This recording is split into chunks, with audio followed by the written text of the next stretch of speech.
નમસ્તે વિદ્યાર્થી મિત્રો, આજે આપણે ધોરણ 9 વિષય ગણિત અને ચેપ્ટરનું નામ છે ચેપ્ટર 13 છે, નામ છે ખેતર અને તેની ફરતે વાડ. તો આપણે આના આગળ આપણે અભ્યાસ કર્યો છે પ્રશ્ન નંબર 9 સુધી, બરાબર. તો આજે આપણે 10મા પ્રશ્નથી શરૂ કરીએ. તો 10મો પ્રશ્ન છે એ કેવો છે તો વ્યવહારિક દાખલો કહેવાય છે. તો એક રૂમાલની ફરતે લેસ લગાડવા રૂપા 3 મીટર લેસ ખરીદે છે. રૂમાલમાં લેસ લગાડ્યા બાદ રૂપા જોડે કેટલી લેસ બાકી રહેશે? તો આપણે શોધવાનું છે કે આ રૂમાલ છે, બરાબર, એની ફરતી બાજુનું માપ આપેલું છે, એટલે દરેક બાજુનું માપ આપેલું છે. એક બાજુમાં 50 સેન્ટીમીટર છે, 50 સેન્ટીમીટર, 50 સેન્ટીમીટર અને 50 સેન્ટીમીટર, એટલે ચારે બાજુનું માપ ચોરસ છે, એટલે એક સરખું જ હોય, બરાબર. તો હવે એના ઉપર ફરતે લેસ લગાવવી છે. તો લેસ લગાવવા માટે પહેલા તમને શું કરવું પડે? તો પહેલા એનું ફરતી બાજુનું માપનો તમારે સરવાળો કરી અને શોધવું પડે કે એની હદની લંબાઈ કેટલી છે, બરાબર. હદની લંબાઈ એની કેટલી છે? એના માટે આપણે 50 સેન્ટીમીટરના સરવાળો કરશું. જે જવાબ આવશે કે એની હદની લંબાઈ થાય અને જેટલી હદની લંબાઈ થાય એટલી જ એને લેસની જરૂર પડશે. તો આપણે તમારે જોવાનું છે અહીંયા 3 મીટર લેસ છે. કેટલી છે? 3 મીટર લેસ એને ખરીદે છે. અહીંયા એક છે આપણે સેન્ટીમીટર. તો આપણે પહેલા કેવી રીતે કરશું? પહેલા હદની લંબાઈ શોધીએ, પછી આપણે આગળ જોઈએ. તો અહીંયા પહેલા લખવું પડશે અહીંયા કે રૂમાલની એક બાજુનું માપ બરાબર 50 સેન્ટીમીટર. એટલે કે આ બાજુનું માપ ગમે એક બાજુ પડ્યું તો 50 સેન્ટીમીટર છે. તો હવે પહેલા આપણે ચારે બાજુનું માપ શોધવું છે. તો લખવું પડશે કે તેથી રૂમાલની ચારે બાજુનું માપ બરાબર 4 વખત 50 50 50 50, અથવા એમ કરી શકો કે 4 ગુણ્યા 50, બરાબર. તો આપણે અત્યારે સરવાળા સ્વરૂપે નથી લખતા, આપણે સરવાળા સ્વરૂપે લખીએ છીએ, ગુણાકાર સ્વરૂપે લખતા નથી. તો શું લખીશ અહીંયા? 50 સેન્ટીમીટર વત્તા 50 સેન્ટીમીટર વત્તા 50 સેન્ટીમીટર વત્તા 50 સેન્ટીમીટર. જો ચારે બાજુનું માપ શોધવું હોય તો તમે ગુણાકાર સ્વરૂપે પણ લખી શકો. અત્યારે આપણે સરવાળા સ્વરૂપે લખીએ. હવે આ ચારે બાજુનો આ સરવાળો કરીએ તો 50 ને 50 100 અને 50 150, 150 ને 50 એટલે 200. તો ટોટલ આવ્યો 200 સેન્ટીમીટર. એટલે આ 200 સેન્ટીમીટર જે આવ્યા છે એ રૂમાલના હદની લંબાઈ થઈ. એટલે એક વખત શું કહે છે કે લગાડ્યા બાદ લેસ લગાડ્યા બાદ રૂપા જોડે કેટલી લેસ વધશે? તો એક વખત લેસ લગાડે છે 200 સેન્ટીમીટર એને જોઈ છે, પણ રૂપા કેટલી ખરીદે છે? તો રૂપા લેસ લાવે છે 3 મીટર. તો પહેલા 3 મીટર લખીએ કે આપણે જે અહીંયા જવાબ આપ્યો છે એ સેન્ટીમીટરમાં આવ્યો છે. તો રૂપા 3 મીટર લાવે છે એટલે એને મીટરને આપણે સેન્ટીમીટરમાં ફેરવી નાખીએ. તો પહેલા શું કરશું આપણે? તો 1 મીટર બરાબર 100 સેન્ટીમીટર. એ તમને ખબર છે, બરાબર. તેથી 3 મીટર બરાબર 3 ગુણ્યા 100 બરાબર કેટલા આવ્યા? 300 સેન્ટીમીટર. જો રૂપા છે એ 300 સેન્ટીમીટર લેસ લાવે છે, લેસ બાર જરૂર છે 200 સેન્ટીમીટર. આપણે પ્રશ્ન એ શોધવાનો છે કે કેટલી લેસ બાકી રહેશે, બરાબર. એક વાર લેસ લગાડ્યા પછી કેટલી લેસ બાકી રહેશે? એના માટે 300 સેન્ટીમીટરમાંથી 200 સેન્ટીમીટર કાટ કરવા પડે. તો આપણે એના માટે કટ લખવાનો. શું લખવાનું છે કે તો બાકી રહેતી લેસ બરાબર કુલ લેસ માઈનસ લેસ લગાડવા માટે રૂમાલમાં લગાડવા માટે જોઈતી લેસ. તમે સ્ટેપ તમારી રીતે લખી શકો અથવા હું પીડીએફ માં મોકલું એ પ્રમાણે જો તમને ફાવે એ પ્રમાણે પણ તમે લખી શકશો. બરાબર. કુલ લેસ કેટલી હતી? તો 300 સેન્ટીમીટર માઈનસ જોઈતી કેટલી? તો જોઈતી 200 સેન્ટીમીટર. હવે આ બેનું જે બાદબાકી કરીએ એટલે બરાબર 100 સેન્ટીમીટર એટલે 100 સેન્ટીમીટર હશે. તમારે બરાબર કરી અને અહીંયા પણ 100 સેન્ટીમીટર તમે લખી શકો. મારી પાસે કોઈ જગ્યા નથી એટલે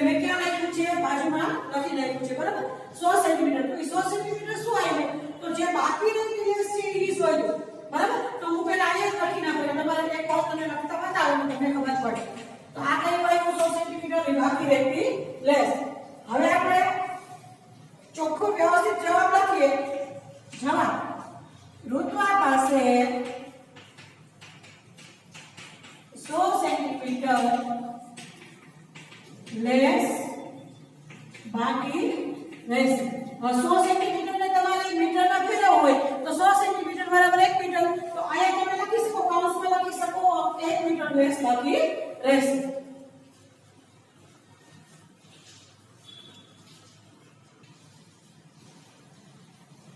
ચાલો આ પ્રશ્ન નંબર 11 છે કે રોશન એક પ્લોટની ફરતે વાડ કરવા, એટલે લંબચોરસ પ્લોટ છે. શું કે છે કે એક લંબચોરસ પ્લોટની આમે મેં રકમ થોડી કાપીને લખી છે, તમારા આ ગ્રુપમાં વ્યવસ્થિત આપેલી છે, તમારે એમાંથી રકમ જોઈ લેવાની છે. તો રોશન એક લંબચોરસ પ્લોટની ફરતે વાડ કરવા 3 વાર રોશન તાર વીંટાળવા માંગે છે. તે માટે રોશન 400 મીટર તાર લાવે છે.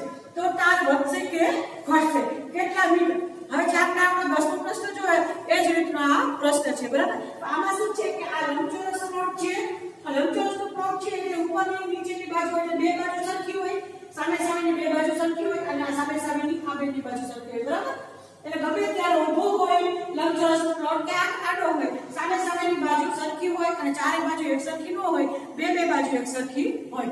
તો આનું મીટરમાં આપેલું છે. તો આ છે 20 મીટર, તેની સામેનો 30 મીટર છે. આ બાજુનો છે 20 મીટર, તો જમણી બાજુનો છે પણ 20 મીટર. તો આપણે વીંટાળવા માંગે છે, સામે આપે છે 3 વાર વીંટાળવું છે. પણ આપણે પહેલા 3 વાર વીંટાળવા માટે પહેલા એક વારનું આપણે શોધવું પડે, એક વાર વીંટાળવા માટે કેટલો તાર જોઈશે, બરાબર. તેના માટે શું કરવું પડે કે લંબચોરસ પ્લોટની હદની લંબાઈ પહેલા શોધવી પડે. તો આપણે પહેલું સ્ટેપ એમ લખવું પડે કે લંબચોરસ પ્લોટની હદની લંબાઈ, લંબચોરસ પ્લોટની હદની લંબાઈ બરાબર કેટલા આવશે? હદની લંબાઈ તો 30 સેન્ટીમીટર વત્તા 20 સેન્ટીમીટર વત્તા 30 સેન્ટીમીટર વત્તા 20 સેન્ટીમીટર. તો હું અહીંયા લખું છું, આ જબ સમય એવું નથી. તો 30 મીટર વત્તા 20 મીટર વત્તા એમની કરીને બાંધી દેશો તો પણ ચાલશે. 30 મીટર વત્તા 20 મીટર. હવે ચારે બાજુનું આપણે માપ લખાઈ ગયું છે. હવે ચારે બાજુના માપનો આપણે સરવાળો કરવાનો છે. તો સરવાળો કેવી રીતે કરશો? તો 30 માં 20 નાખો એટલે 50, 50 માં 30 ઉમેરો એટલે 80 અને 80 ને 20 100. તો ટોટલ આવ્યું 100 મીટર. જો એક વખત એને વાડ કરવી હોય, વાડ પર પ્લોટની ફરતે વાડ કરવી હોય તો 100 મીટર જેટલો તાર જોઈએ, બરાબર. પણ કેટલો તાર લાવે છે? 400 મીટર. તો હવે એવું કે છે 3 વખત વીંટાળવા માંગે છે. પ્લોટની ફરતે 3 વખત વીંટાળવા માંગે છે. આપણે શું કરવું પડે કે એક વખતમાં જો 100 મીટર તાર જોતો હોય તો 3 મીટર 3 વખતમાં કેટલો તાર જોશે તો પહેલા શોધવું પડે. તો 3 વખત એમાં લખવું પડે. તો 3 વાર વીંટાળવા માટે જોઈતો તાર બરાબર 3 ગુણ્યા 100, બરાબર. 3 ગુણ્યા 100. હવે 100 ની પાછળ એક મીટર લખી નાખો, કેમ કે મીટર છે. હવે 300 મીટર એ જવાબ આવશે. એટલે 300 મીટર કુલ તાર જોઈએ. પણ હવે કેટલો તાર લાવે છે રોશન? તો રોશન 400 મીટર તાર લાવે છે. તો હવે તમને ખબર પડે તાર લાવે છે 400 મીટર અને જોઈ છે 300 મીટર. એવું કે તાર વધશે કે ઘટશે? તો તાર તમે જોવો છો તો એમને પણ ખબર પડી જાય છે કે 400 મીટર માંથી 300 મીટર બાદ કરો એટલે 100 મીટર તાર વધે છે. તો પહેલા આપણે એક વાક્ય પહેલા પ્રશ્ન જવાબ લખવો પડે કે તાર વધશે કે ઘટશે. તો અહીં લખવું પડે કે રોશન 400 મીટર તાર લાવે છે અને જોઈ છે કેટલો, અને વીંટાળવા માટે કેટલા વખત વીંટાળવા માટે 300 મીટર તાર વપરાશે. તો રોશનને તાર વધશે, રોશન થશે તાર વધશે. તમારે બે જે રીતે વાક્ય રચના આવી છે એ રીતે લખો તો ભલે, અને તમારી રીતે તમને બનાવતા આવડે એ રીતે પણ લખો તો ચાલશે. તો હવે એક પહેલા પ્રશ્ન જવાબ મળ્યો કે તાર હશે. હવે આપણે કેટલા મીટર, તો કેટલા મીટર શોધવા માટે શું કરવાનું છે? તો હવે વધેલો તાર શું લખશું? વધેલો તાર બરાબર કુલ તાર માઈનસ જોઈતો તાર કે વપરાતો તાર, બરાબર. હવે કુલ તાર કેટલો છે? 400 મીટર માઈનસ જોઈતો તાર કેટલો છે? 300 મીટર. તો બરાબર કરી 400 માંથી 300 બાદ કરી તો શું આવશે જવાબ? 100 મીટર, બરાબર. તો તમારે વ્યવસ્થિત જવાબ લખવાનો. તો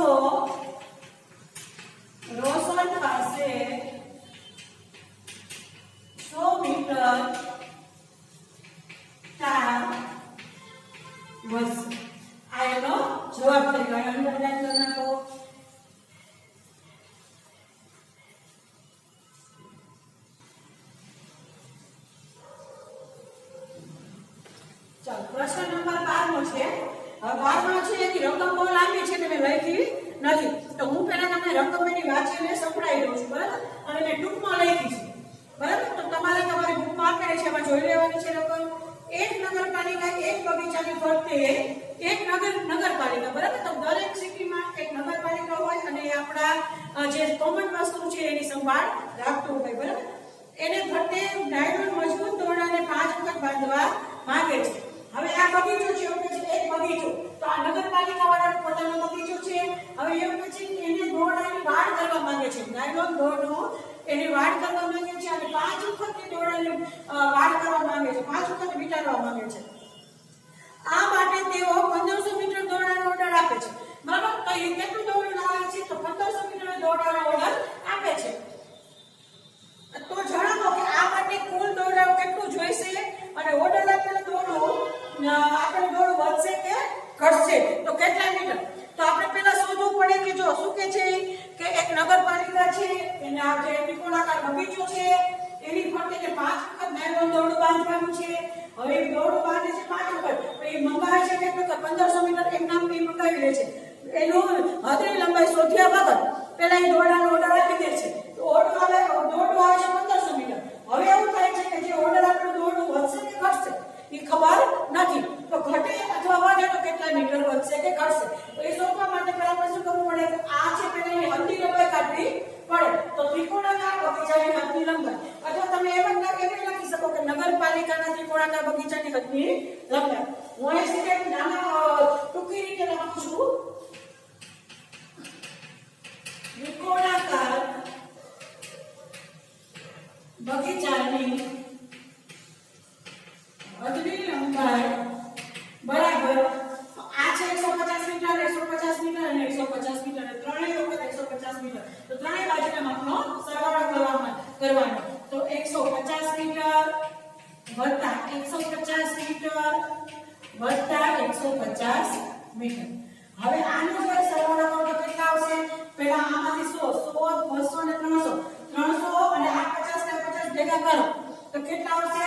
400, 450 મીટર આવશે. 50. અથવા તો તમે ઊભો સરવાળો કરો, જો આનો સરવાળો કરો તો 0 0 0, અહીં 0 મૂકો, અહીં પહેલા મીટર મૂકી દો. હવે અહીં દશકનો સરવાળો કરો તો 5 ને 5 ને 10, 5 10 અને 15, 15 નો 5 નો વધી ચડશે આ, તો વધીનો 1 2 3 અને 4, તો 450 મીટર એને દોરડું એક વખત 4 મીટર માટે એટલે એક વખત વાડ કરવા માટે જોશે. પણ એને કેટલી વખત કરવું છે? ત્યારે 5 વખત દોરડું વીંટાળવા માંગે છે, તો પહેલા આપણે 450 ને ગુણાકારમાં 5 કરવું પડશે, તો 5 વખત દોરડાની આપણે લંબાઈ ખબર પડશે. હવે અહીં લખવું પડે નગરપાલિકાને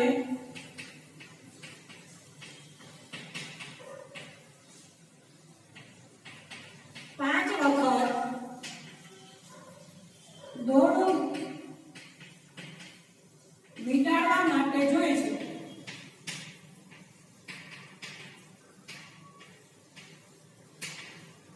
તો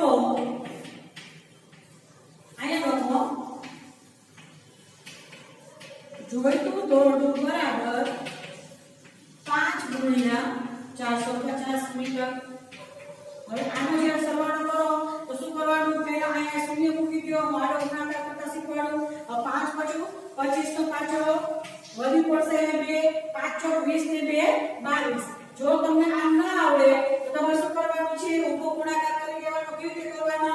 તો 450 ગુણ્યા 5, 5 શૂન્ય સાથે ગુણ્યા શૂન્ય, 5 પાછો 25 નો પાછો વધી 2, 5 ચોક 20 અને 2 22. તો જવાબ આવ્યો 2250 મીટર. શું જવાબ આવ્યો? મીટર. હવે તમારે એ જોવાનું કે એ મંગાવે છે કેટલા, ઓર્ડર કેટલાનો આપે છે? તો 1500 મીટર દોરડાનો ઓર્ડર આપે છે અને જોઈ છે 2250 મીટર. તો તમે આના ઉપરથી ખબર પડે કે જોઈ તો તાર વધારે છે અને મંગાવવાનો તાર ઓછો છે. તો શું કરશું આમાં? તો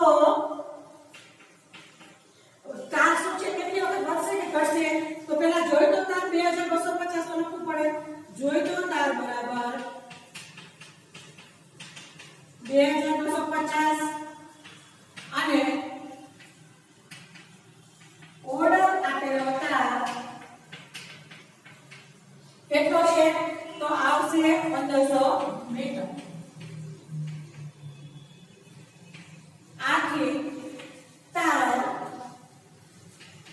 ઘટશે, બરાબર? હવે ઘટે છે કેટલો એ શોધવા માટે શું કરવાનું કે જે કુલ તાર છે, કુલ તારને જોઈતો કુલ તાર છે એમાંથી મંગાવેલો તાર બાદ કરવાનો. તો ઘટેલો તાર બરાબર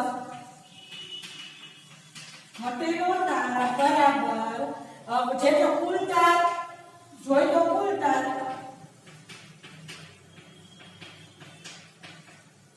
માઈનસ ઓર્ડર આપેલો તાર.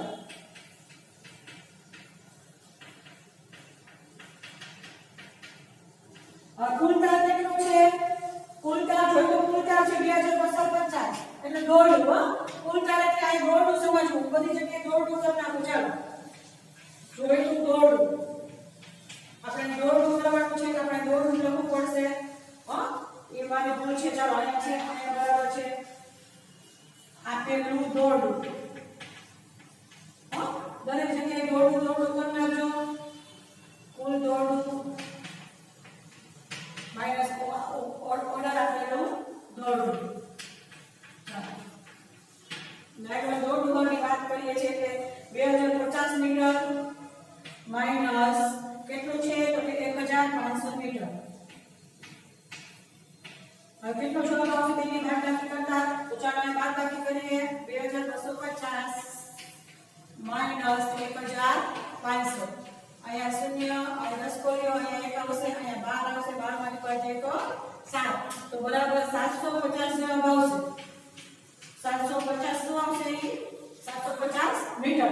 એટલે કેટલો તાર ઘટશે, કેટલા મીટરની જરૂર પડશે? તો ઘટેલી તાર છે 750 મીટર. તો 750 મીટર જો હજી હોય તો એ 5 વખત એને વીંટાઈ જાય. તો અહીંયા લખવું પડશે ઘટેલો તાર બરાબર 750 મીટર. આમાં વાક્ય રચના તમારી રીતે તમે સમજો એ ભાષામાં લખો તો પણ ચાલશે.